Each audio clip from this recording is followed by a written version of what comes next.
Thank you, Mr. Chairman.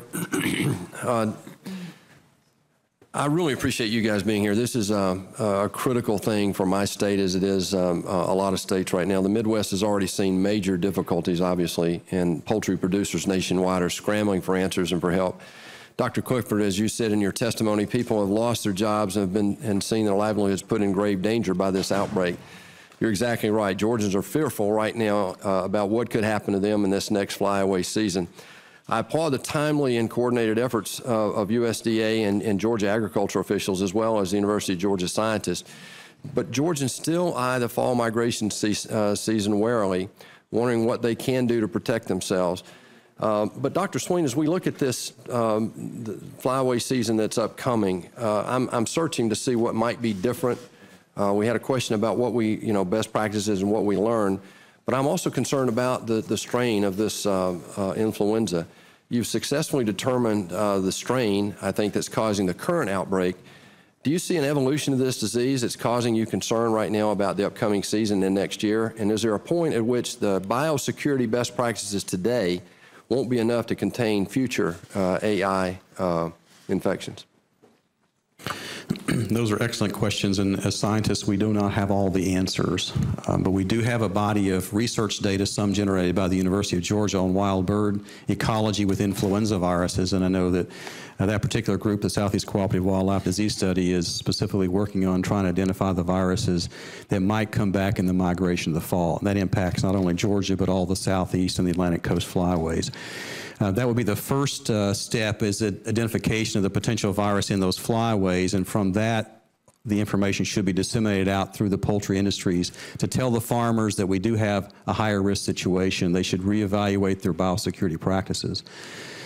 That being said, the biosecurity practices sometimes are difficult to do, but they take deliberateness in making sure that they are practiced at the highest level, and that any weak points that could be identified before such an event and be corrected will help the industry keep the virus out if it does occur in wild birds in the Atlantic flyway. Do we have any information from the Midwest in this latest outbreak about bird-to-bird infection versus human transfer and a communicable dimension of that?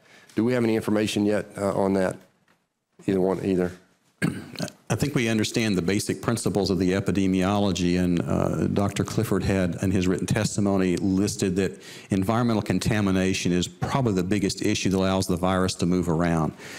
That may have been initially in the Pacific flyway from wild birds contaminating environment, and that tracked in potentially around farms where birds may have been there eating residual feed that was spilled, or having ponds too close to houses that it would make it easier to be tracked in.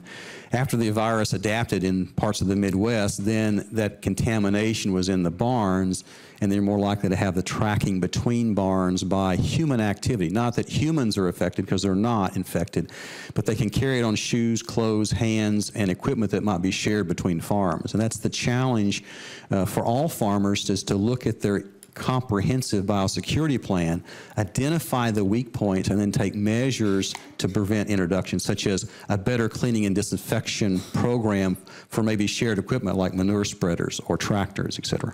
Thank you. Dr. Clifford, very quickly, I'm concerned about trade as well and the possible vaccination. Aside from the difficulties of inoculating a flock, from the practical standpoint, do we have any evidence right now that our trading partners will really put a quiet stop to any export? I mean, broilers in the state of Georgia, I think we're the largest producer of broilers, but I'm really concerned about that's our largest export, and I'm very concerned about our ability to actually trade in this protein.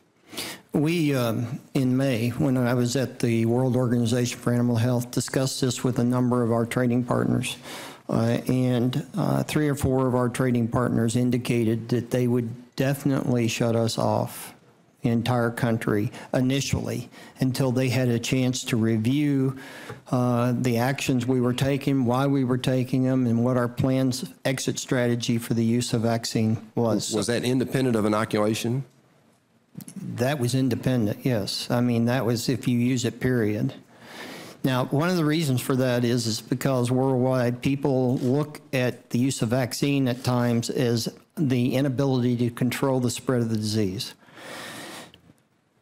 At the international meeting that we had, we pleaded with the countries to basically, we as all countries and internationally need to allow all tools to be used in the toolbox, but that means use them appropriately for that task. So our plans is to lay out the strategy for use. If we decide to use it, we will be meeting with our major trading partners, showing them that, and then seeing how they react to it before we make any final decisions. Thank you. Thank you, Mr. Chairman.